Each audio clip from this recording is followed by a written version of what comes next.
Hello student, তোমরা যারা ক্যালকাটা ইউনিভার্সিটির আন্ডারে থার্ড সেমিস্টারের ছাত্রছাত্রী আছো এবং তোমাদের রাষ্ট্রবিজ্ঞান সাবজেক্টে অনার্স আছে, তোমাদের জন্য আজকের ক্লাসটা খুবই গুরুত্বপূর্ণ। আজকের ক্লাসে তোমাদের সিসি 5 পেপার, সিসি 6 পেপার এবং সিসি 7 পেপারের 100% কমনযোগ্য বড় প্রশ্নর সাজেশান নিয়ে আলোচনা করব। আরেকটা বিষয় এখানে বলার আছে, তোমরা যারা আগে সাপ্লি পেয়েছিলে থার্ড সেমিস্টারে, তোমরাও এই সাজেশানটা ফলো করবে, এখান থেকে তোমরাও কমন পাবে। অর্থাৎ তোমরা যারা এখন ফিফথ সেমিস্টারে পড়ো, থার্ড সেমিস্টারে কোনো একটা পেপারে সাপ্লি আছে, সেটা সিসি 5 পেপার হোক, সিসি 6 পেপার হোক, 7 পেপার হোক, এই সাজেশানটাই তোমাদের ফলো করতে হবে। আর তোমরা রেগুলার স্টুডেন্ট আছো, অর্থাৎ এখন থার্ড সেমিস্টারে পড়ছো, তোমাদের জন্য তো এই সাজেশানটা 100% কমন থাকছে। আরেকটা বিষয়ে আলোচনা করব সাজেশানটা আলোচনা করার আগে, যে তোমাদের জন্য অনলাইন কোচিং ক্লাস চলছে। তোমরা যারা অ্যাডমিশন নিতে ইচ্ছুক আছো, এই নম্বরে যোগাযোগ করতে পারো 9123005218। এই নম্বরে তোমরা যোগাযোগ করে অ্যাডমিশান নিতে পারো। বা তোমরা যারা স্টাডি মেটেরিয়াল সংগ্রহ করতে চাইছো, অর্থাৎ স্টাডি মেটেরিয়াল পারচেস করতে চাইছো, তোমরাও এই নম্বরে যোগাযোগ করে স্টাডি মেটেরিয়াল পারচেস করতে পারো এই সাজেশানের ওপরে। দেখে নাও এবার প্রশ্নগুলো। এবার কিছু প্রশ্ন দেখো টিক মারা আছে, কারণ এই প্রশ্নগুলো আমাদের অনলাইন কোচিং ক্লাসে অলরেডি আলোচনা হয়ে গিয়েছে, ঠিক আছে? সেই জন্য এগুলো টিক মারা আছে। দেখো, প্রথমে তোমাদের যে পেপারটা আলোচনা হচ্ছে সিসি 5 পেপার, যেটার নাম হচ্ছে ইন্ডিয়ান পলিটিক্যাল থট 1। এখানে 15 নম্বরের যে প্রশ্নগুলো তৈরি করবে, প্রথমে দেখো মডিউল 1 থেকে প্রশ্নগুলো দেখে নাও। 1 নম্বর প্রশ্ন, প্রাচীন ভারতের রাষ্ট্রচিন্তার বৈশিষ্ট্য আলোচনা করো। দ্বিতীয় প্রশ্ন, ভারতে মধ্যযুগীয় রাষ্ট্রচিন্তার বৈশিষ্ট্য আলোচনা করো। 3 নম্বর প্রশ্ন, কূটনীতি সম্পর্কে কৌটিল্যের ধারণা আলোচনা করো। 4 নম্বর প্রশ্ন, কৌটিল্যের সপ্তাঙ্গ তথ্য। তারপরে মডিউল 2 থেকে যে প্রশ্নগুলো তোমাদের তৈরি করতে হবে 15 নম্বরের, দেখো প্রথম প্রশ্ন, রাষ্ট্র সংক্রান্ত গান্ধীজির ধারণা বিশ্লেষণ করো। দ্বিতীয় প্রশ্ন, বঙ্কিমচন্দ্র চট্টোপাধ্যায়ের জাতীয়তাবাদের ধারণার ওপর একটি টিকা লেখো। 3 নম্বর প্রশ্ন, সত্যাগ্রহ সম্পর্কে গান্ধীজির ধারণা বিশ্লেষণ করো। 4 নম্বর প্রশ্ন, ভারতের উদারনীতিবাদের বিকাশে রামমোহন রায়ের অবদান আলোচনা করো। এবারে 10 নম্বরের জন্য যে প্রশ্নগুলো তৈরি করবে, দেখো প্রথম প্রশ্ন, কৌটিল্যের কূটনীতির ওপর একটি টিকা লেখো। দ্বিতীয় প্রশ্ন, মধ্যযুগের রাষ্ট্রচিন্তায় আবুল ফজলের অবদান আলোচনা করো। 3 নম্বর প্রশ্ন, ভারতে মধ্যযুগীয় রাষ্ট্র চিন্তায় রাজতন্ত্রের বৈধতার ওপর একটি টিকা লেখো।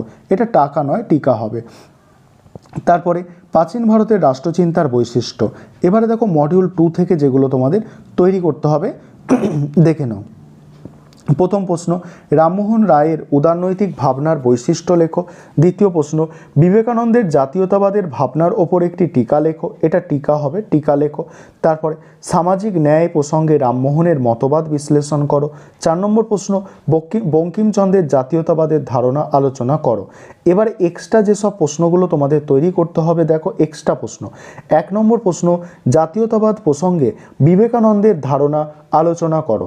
দ্বিতীয় প্রশ্ন, মত প্রকাশের স্বাধীনতা প্রসঙ্গে রাজা রামমোহন রায়ের ধারণা। 3 নম্বর প্রশ্ন, দেখো 3 নম্বর প্রশ্ন কি আছে, দেখো সমন্বয়বাদের ওপর একটি টিকা লেখো। 4 নম্বর প্রশ্ন, মধ্যযুগের রাষ্ট্র দর্শনে মুসলমান শাসকের দায়িত্ব ও কর্তব্য। তারপরে দেখো আবুল ফজল সম্পর্কে টিকা। এবারে দেখো 10 নম্বরের কিছু এক্সট্রা প্রশ্ন। তোমাদের যাদের পক্ষে সম্ভব হবে তোমরা এক্সট্রা প্রশ্নগুলো অবশ্যই দেখবে, কারণ তোমরা অনার্সের স্টুডেন্ট, তোমাদের একটু বেশি পড়াশোনা করা অবশ্যই দরকার। দেখো 10 নম্বরে যে এক্সট্রা প্রশ্নগুলো দিয়েছি, প্রথম প্রশ্ন, গান্ধীজির সত্যাগ্রহ আন্দোলন সম্পর্কে আলোচনা করো। দ্বিতীয় প্রশ্ন, জাতীয়তাবাদ সম্পর্কে রবীন্দ্রনাথের ধারণা আলোচনা করো। 3 নম্বর প্রশ্ন, কৌটিল্যের সপ্তাঙ্গ তথ্য। 4 নম্বর প্রশ্ন, কৌটিল্যের দণ্ডনীতি ব্যাখ্যা করো। 5 নম্বর প্রশ্ন, মধ্যযুগীয় রাষ্ট্রচিন্তায় মুসলমান শাসকদের দায়িত্ব ও কর্তব্য আলোচনা করো। এবারে দেখো CC6 পেপার। CC6 পেপার থেকে যেসব প্রশ্নগুলো তোমাদের তৈরি করতে হবে, CC6 পেপারের নাম হচ্ছে কম্পারেটিভ গভর্নমেন্ট অ্যান্ড পলিটিক্স। এখানে 15 নম্বরের যে প্রশ্নগুলো তৈরি করবে দেখো, প্রথম প্রশ্ন, উদারনৈতিক ও সমাজতান্ত্রিক রাজনৈতিক ব্যবস্থার প্রকৃতির তুলনামূলক আলোচনা করো। 2 নম্বর প্রশ্ন, ব্রিটেন ও আমেরিকার স্বার্থগোষ্ঠীর ভূমিকার মূল্যায়ন করো। তারপরে আছে 3 নম্বরের প্রশ্ন, ব্রিটেন ও আমেরিকার রাজনৈতিক ব্যবস্থার বৈশিষ্ট্যের তুলনা করো। মডিউল 2 থেকে যে প্রশ্নগুলো তোমাদের তৈরি করতে হবে, আমেরিকা ও ফ্রান্সের রাষ্ট্রপতির ক্ষমতার একটি তুলনামূলক আলোচনা করো। দ্বিতীয় প্রশ্ন, ব্রিটেন ও আমেরিকার কমিটি ব্যবস্থার মধ্যে তুলনামূলক আলোচনা। 3 নম্বর প্রশ্ন, মার্কিন যুক্তরাষ্ট্রীয় ব্যবস্থার বৈশিষ্ট্য আলোচনা করো। 4 নম্বর প্রশ্ন, ব্রিটেন ও আমেরিকার নাগরিকদের অধিকারের তুলনা।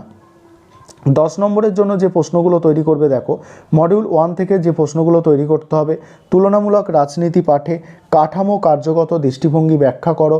2 নম্বর প্রশ্ন, ব্রিটেনের আইনের অনুশাসনের বিষয়টির ওপর টিকা লেখো। 3 নম্বর প্রশ্ন, তুলনামূলক রাজনীতি পাঠে ব্যবস্থাপক দৃষ্টিভঙ্গির মূল প্রতিপাদ্য বিষয়গুলি সম্পর্কে আলোচনা করো। তারপরে আছে সমাজতান্ত্রিক রাজনৈতিক ব্যবস্থার বৈশিষ্ট্য। মডিউল 2 থেকে যেগুলো তৈরি করতে হবে দেখো, আমেরিকার সিনেটকে পৃথিবীর মধ্যে সর্বাপেক্ষা শক্তিশালী উচ্চকক্ষ বলা হয় কেন। দ্বিতীয় প্রশ্ন, চীনের সর্বোচ্চ গণপ্রকিউরেটরের দপ্তরের কার্যাবলী আলোচনা করো। 3 নম্বর প্রশ্ন, চীনের নাগরিকদের অধিকারগুলি বর্ণনা করো। 4 নম্বর প্রশ্ন, ব্রিটেন ও আমেরিকার কমিটি ব্যবস্থার মধ্যে পার্থক্য। এবারে এক্সট্রা যেসব প্রশ্নগুলো তোমাদের এই পেপারটা থেকে দেখে রাখা দরকার, দেখো 15 নম্বরের প্রশ্ন যেগুলো দেখবে দেখো, তুলনামূলক রাজনীতি ও তুলনামূলক সরকারের মধ্যে পার্থক্য। তারপরে আছে দেখো, উদারনৈতিক গণতন্ত্র ও কর্তৃত্ববাদী রাজনৈতিক ব্যবস্থার মধ্যে পার্থক্য, রাশিয়ার সংবিধানের বৈশিষ্ট্য, ব্রিটিশ ও মার্কিন দলব্যবস্থার তুলনা, ব্রিটেনের সংবিধানের রীতিনীতির গুরুত্ব। এক্সট্রা প্রশ্নগুলো আর বলছি না, এক্সট্রা প্রশ্নগুলো তোমরা দেখে নাও, এই এক্সট্রা প্রশ্নগুলো তোমরা একটু দেখে রাখতে পারো। তারপরে 10 নম্বরে যেসব এক্সট্রা প্রশ্নগুলো তোমাদের তৈরি করবে দেখো, এগুলো এক্সট্রা প্রশ্ন। এবারে CC7 পেপারের সাজেশনটা আমি আলোচনা করছি। দেখো CC7 পেপারের নাম হচ্ছে ইন্টারন্যাশনাল রিলেশন। এই পেপার থেকে 15 নম্বরের যে প্রশ্নগুলো তৈরি করবে দেখে নাও। মডিউল 1 থেকে যে প্রশ্নগুলো তৈরি করতে হবে তোমাদের দেখো, মডিউল 1 থেকে করবে প্রথম প্রশ্ন দেখো, বিশ্ব ব্যবস্থা জ্ঞাপক তথ্যটির কেন্দ্রীয় ধারণাটি কি। সাম্প্রতিক সময়ে এই তথ্যটির প্রাসঙ্গিকতা আলোচনা করো। দ্বিতীয় প্রশ্ন, আন্তর্জাতিক রাজনীতিতে সন্ত্রাসবাদের ভূমিকা আলোচনা করো। মডিউল 2 থেকে যে প্রশ্নগুলো তোমাদের তৈরি করতে হবে দেখো, বৈদেশিক নীতির নির্ধারক হিসাবে প্রচার কার্যের ভূমিকা আলোচনা করো। দ্বিতীয় প্রশ্ন, ভারত বাংলাদেশ সম্পর্কের 50 বছর পূর্তির পটভূমিতে ভারতীয় বৈদেশিক নীতির এই দুটি দেশের সম্পর্কে তাৎপর্য আলোচনা করো। তারপরে 3 নম্বর প্রশ্ন, 1947 থেকে 1962 সময়কালে ভারতীয় পররাষ্ট্রনীতির মূল বৈশিষ্ট্য আলোচনা করো। তারপরে তোমাদের দেখো, তারপরে 10 নম্বরের জন্য যে প্রশ্নগুলো তোমাদের তৈরি করতে হবে দেখো, মডিউল 1 থেকে যে প্রশ্নগুলো তৈরি করবে দেখো, 1 নম্বর প্রশ্ন, মর্গেনথাউয়ের বাস্তববাদী তথ্যটির 6টি নীতি কি কি।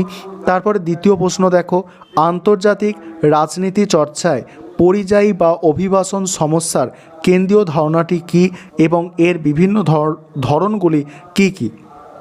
3 নম্বর প্রশ্ন, আন্তর্জাতিক রাজনীতিতে নয়া বাস্তববাদী তত্ত্বের মূল বিষয়সমূহ আলোচনা করো। পরের প্রশ্ন 4 নম্বর প্রশ্ন, মর্গেনথাউয়ের বাস্তববাদী তত্ত্বের 6টি নীতি।